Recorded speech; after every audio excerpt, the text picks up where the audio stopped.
episode 3658 in the game of love.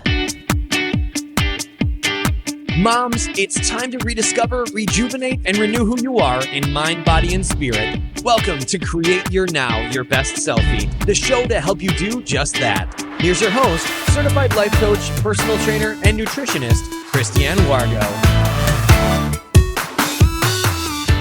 Happy day. I hope you're having a fabulous weekend. Did you watch the Final Four? I mean, come on. Was that not great? Well, you know what? It's Relationship Builders, and we're going to bring it here, the Final Four in the game of love. For those of you who are brand new to Create Your Now, welcome to this incredible family. I'm so delighted of your presence. If you already haven't had the opportunity, you want to head on over to createyournow.com, where you can learn more and sign up for the Kisses newsletter, the Keep It Simple strategy, everyday solutions to live, love, and impact. Well, this episode is brought to you by AIM, inspiring connection and community. You know, where two hearts beat as one, why does a scoreboard read differently? Why does it shout a different number, a different reason as to what your marriage looks like? You see, in the game of love, marriage is not a competition, but a connection. And I know we're living in this busy, fast-paced game of relationships, and it's easy to get caught up in the scorekeeping mentality. Who did what? Who's right? Who's wrong? Did you do this first? Have you taken out the trash? How many times have you taken out the trash? Isn't it your time to go take out the kids? Oh, wait. Take the kids to their activities, not just take them out. But what truly matters is the presence you bring to the table every day. So how are you showing up? Because when life does get in the way, because we know it does, the game of love can be over before it really started. And that's what happens, right? We get the arguments, the disagreements, the heated discussions, whatever you want to call them, the late nights for one who's the night owl and the other who turns in early, right? It's like opposites attract, and they do, but they shouldn't show up on a scoreboard. So what does your marriage look like? How are you feeling about it? Does one of you keep score more than the other, or do you both do it equally? Do you keep score about different things? Come on, you know there's some truth to this conversation, but nobody's talking about it. But you know what? March Madness coming into April, first weekend. Oh, come on. We've got the Final Four. Did your team make it? Auburn and, you got it, Florida. Okay, so who do you choose? Who do you choose? Well, obviously, you don't need to choose a team when you're on the same team. But the problem is, in marriage, if you just keep shifting the blame, it doesn't change the game. You have to decide if the scoreboard is where you should focus. Is it about how and who and when and how many times all of that is taking out the trash? How many times someone doing the dinner? How many times someone doing the dishes? You know, my husband, if we were to have laid out, oh, you're going to do this and you're going to do this and you're going to do this and you're going to do this, you know what? Nothing would have ever gotten done. Because life doesn't work that way. It just doesn't. And as much as we think that, oh yeah, we can make it work, this is where you have to do your stuff. This is where you have to do the other stuff. And I'm going to only do this. Doesn't work that way. It just doesn't. But what does work that way? It's called the big S or the big D, separation or divorce. That's where shifting the blame is going to lead you. Because the only way it changes the game is that, you're out. You're done. Game over. So you need to decide. And if you want something different and truly a game changer, you've got to embrace connection over competition. That is your Kiss to Keep It Simple strategy. Embrace connection over competition. Now that just seems like duh, right? Let's have a duh moment here. Like, why would we even have to talk about this? Because if I was to go and interview even just 10 couples, the connection over competition, what do you think would win? I would care to place a bet that it would be 6 or 7 couples out of the 10 would have more competition than connection. Now, I'm not saying they don't have connection, but the competition would be like, whoop, whoop, whoop. That's on the scoreboard. That is what's happening. What is it like in your marriage? Are you guilty? And I'm not trying to make you feel bad here. I'm actually just trying to say, look at this from the real life perspective. Is it working for you? Because you might be one who says, okay, Christine, I'm really good. But the only thing that gets under my nerves is when he tells me he's going to do the dishes and I cook all these meals and I'm still doing all the dishes. So yeah, if I'm honest, deep down, I'm keeping score. He's maybe done the dishes in a month 2 times. Okay, now, let me tell you this. Is that a problem? I wouldn't say it's a problem. It's a concern. It will end up becoming a problem if you keep festering over it. But if you can make the shift to the connection versus the competition, it will be a game changer for you. You'll win more than you lose. And the idea is about coming together, not apart. I mean, you didn't say, oh, it's just going to be, we're going to get married, but it's all going to be about me. Now, unfortunately, we are sinful creatures and we are very selfish creatures. We can live selflessly, but it is a choice we have to make every day. And so when we come together as a couple and we're creating a family, if you have children, this is like triple competition here, triple connection.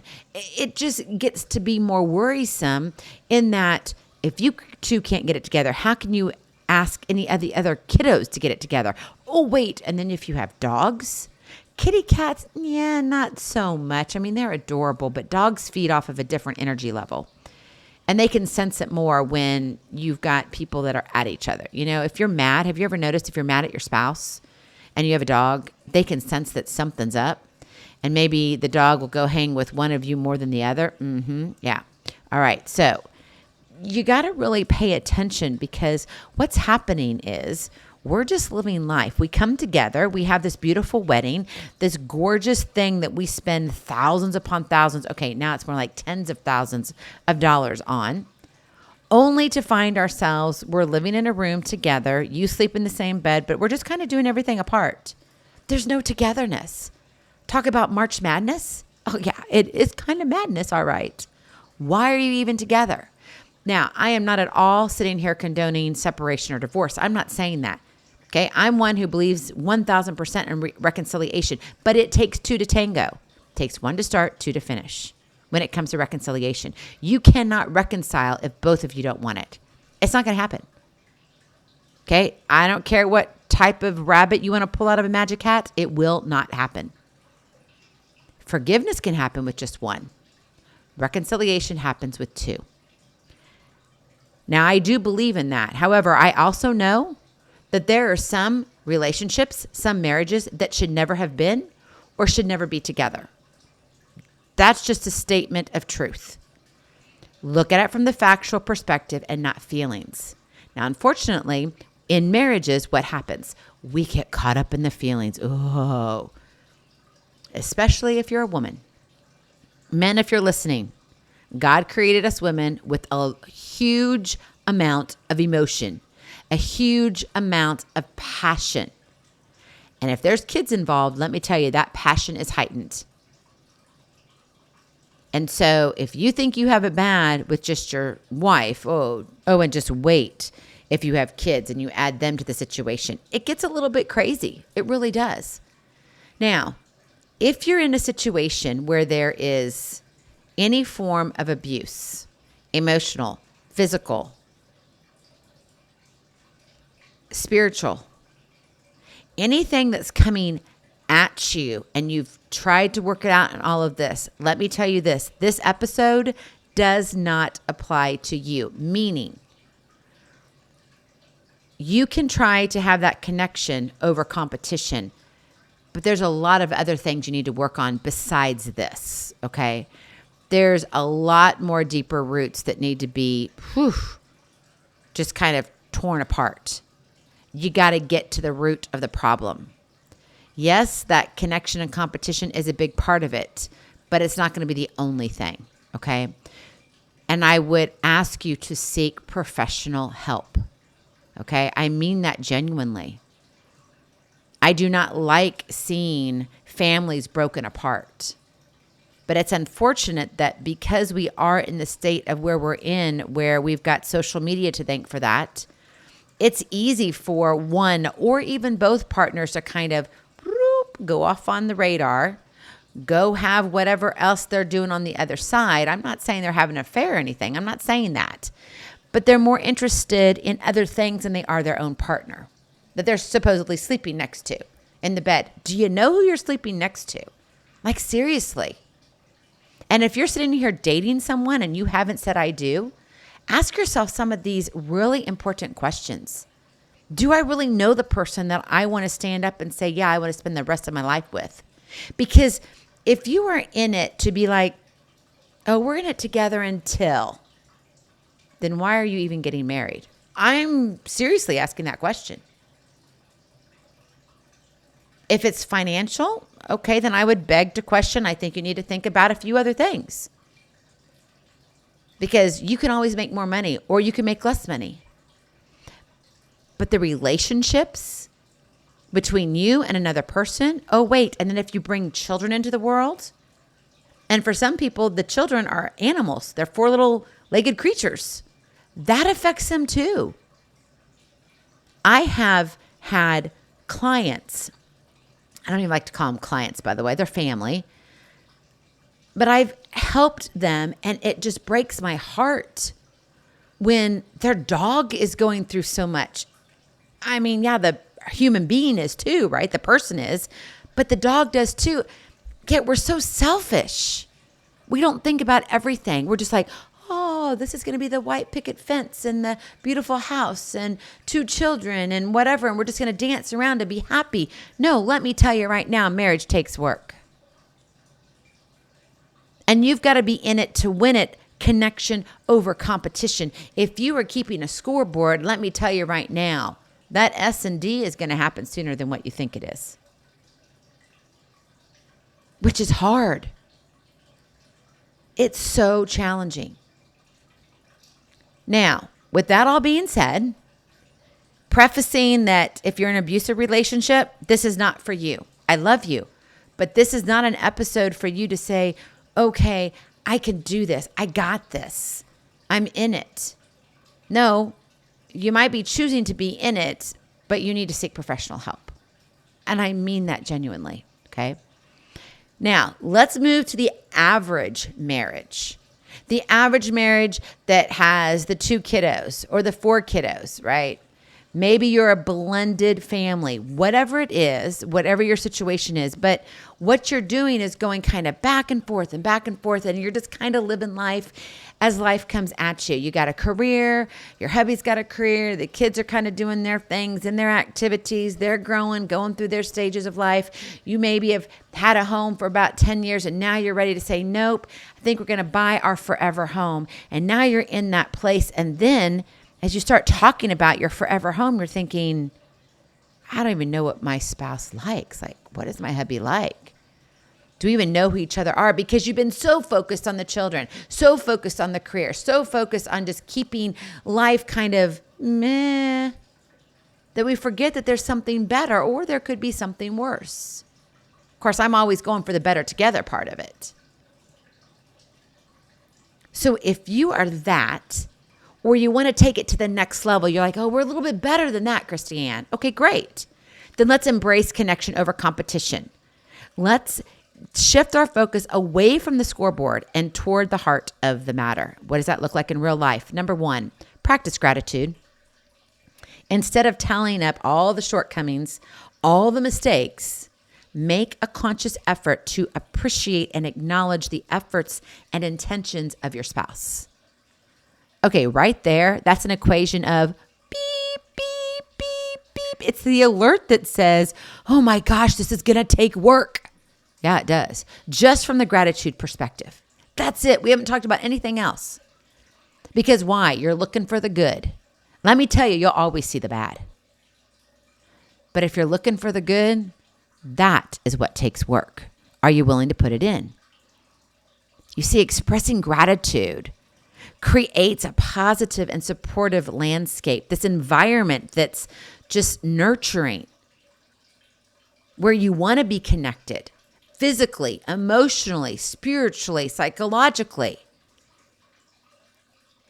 You want to understand each other deeper. You want to peel apart the layers of the onion, right?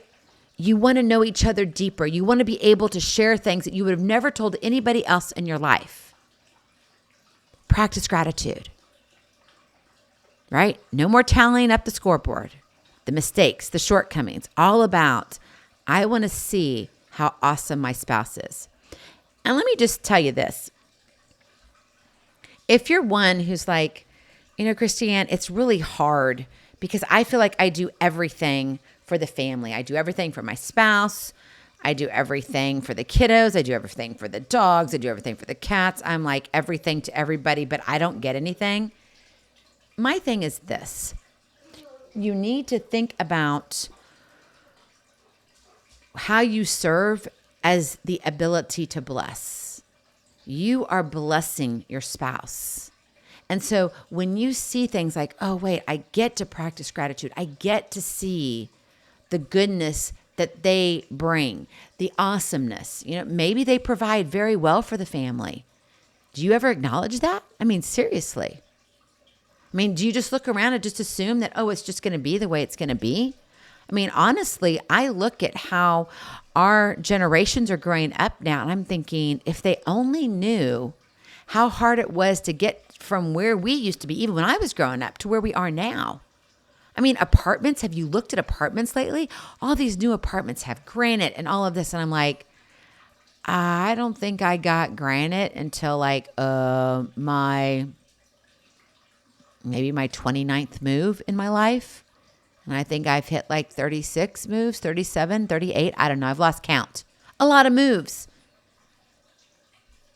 And I didn't get all that fancy stuff till years and years. Actually, it's probably more like 32 or 33, honestly. Because we had apartments that had just the Formica countertops. Let me tell you this. We lived in this sweet little town in Nebraska. Do you know what color our countertops were? They were Formica. But guess what? They were blue. Blue countertops. And not only did we have blue countertops, but we had 4-foot wallpaper. When you walked in the house, okay, this is a total sidebar here, but I'm going here with me because you got to understand, see the scoreboard, right? I could sit here and yell at my spouse and say, oh, honey, I love you, but could you give me a better house? This is utterly ridiculous. We've already been and already moved 4 or 5 times in our marriage alone, and now I'm stuck with this. Okay, so imagine this. You walk into this beautiful 2-story entrance, grand entranceway, fully open. And when I say fully open, there are no hallways, none at all. But on this wall that is probably over 26 feet, and then it was a vaulted ceiling on top of that. It was gorgeous, gorgeous. They had, at the very bottom, 4-foot wallpaper, and it was blue. I kid you not. Okay, so yes. Do I have an issue with blue? Probably. I do.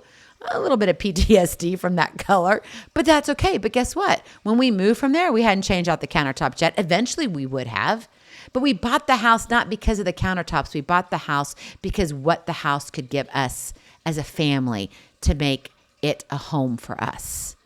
You see, that's the problem. We're looking at the scoreboard going, gosh, if it just wasn't that color, right?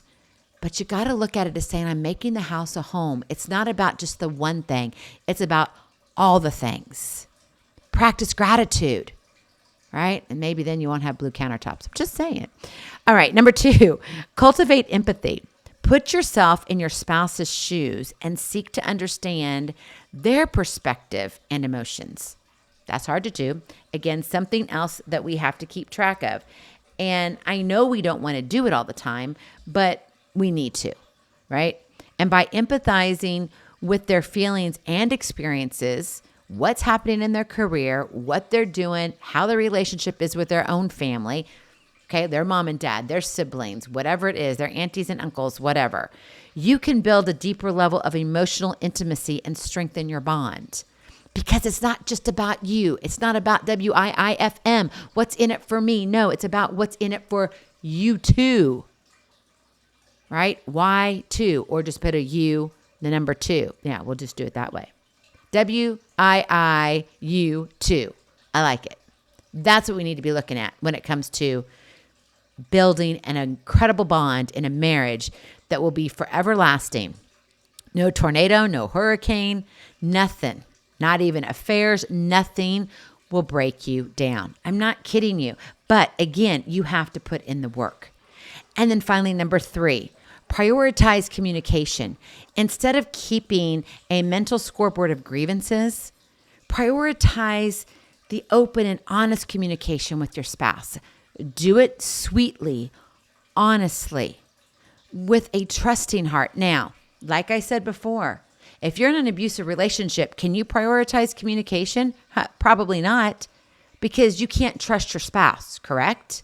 So do you see and understand how this is not for you? Now, if you're coming out of an abusive relationship and you're beginning to heal and you're trying to get things in order, this is definitely for you.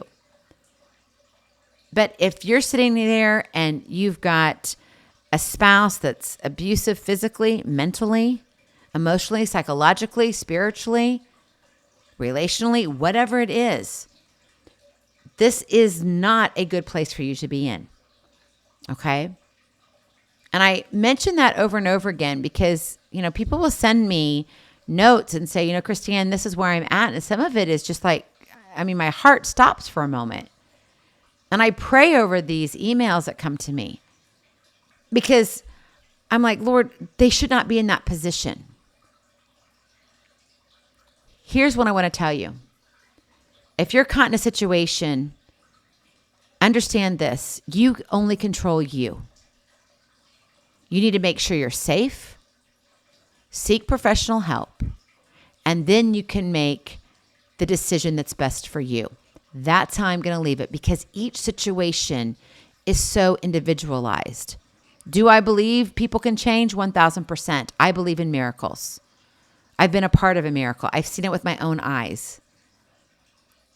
So I don't ever give up, but you also have to stand for you. And you are not deserving of abuse. Now, I know I've said this a couple times, and for whatever reason, obviously somebody must need to hear this, or it wouldn't keep coming to me. I make my notes on this, and I think, okay, this is where I'm going. Then sometimes I, deviate here and there, right? Our little sidebar, blue countertops. Who would have thought blue countertops and 4-foot blue wallpaper around my entire area? Do you know what I did, by the way, on the day we bought the house? I went in, signed for the house. My mom kept the children. My husband still hadn't gotten there yet. He was doing so. I was there, and then they joined a day or so later.